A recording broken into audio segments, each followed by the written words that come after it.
singles, 94 is Ryan Wells. He had a good practice first round. 119, Logan McGray. 91, Justin Jones. 56, Jordan Jean. 132 is Pierce. 14, Jacob Lehman, a former winner here. And the 53 is Blake Steinwagner from Illinois. Those are the bikes on the racetrack. Third and final group of your singles riders. They come out according to their point standings right now.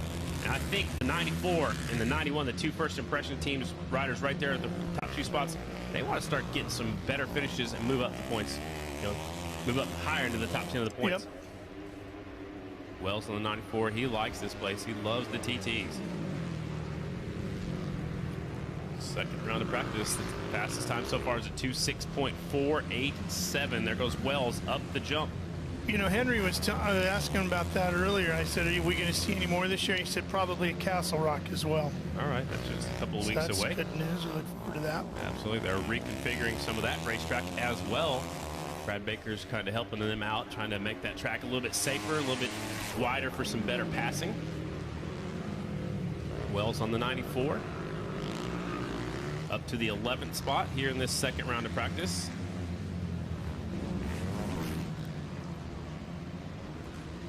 He looks pretty smooth, Ralph. He sure does. Just I say that, he kind of bobbles and goes up the racetrack down to the far end, but that's all right. Looks like he had some duct tape numbers on the back of that. Yeah. Those leathers. Gotta do what you gotta do to make it in, right? Well, we've seen guys forget helmets this year, right? Corey forgot his helmet. To borrow a helmet and make adjustments with that. So the only thing I think worse than your helmet would be your leathers or your motorcycle. Right. I think your helmet, you got to have your helmet, right? Can't do much without it. Good thing he has his brother-in-law there, Briar, to help him out. Yeah, there's the duct tape leathers on the back of his leathers. Got to have your name and number on the back.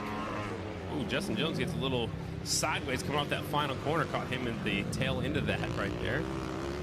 His teammate 94 as well is up to 9th right now on the 94 bike. I think it's pretty cool. There's two tunnels. There's a tunnel underneath the jump, and there's a tunnel over there outside of the final corner to go into the infield area.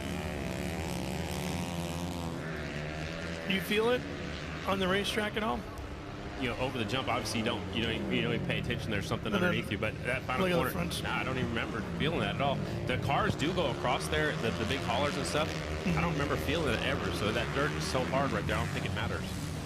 Because obviously there's a lot of racetracks where there's a tunnel underneath.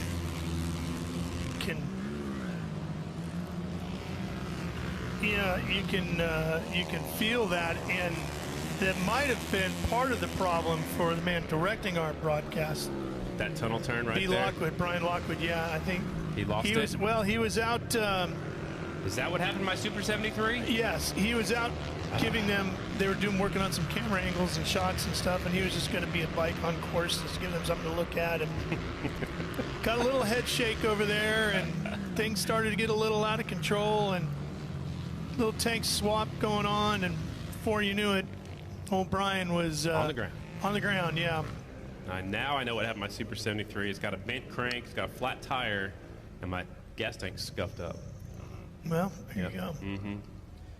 Then Brian's got a lot of racing experience. He wasn't quite a Porsche factory driver, but he a lot of laps for the company out of Germany. All right, pretty cool.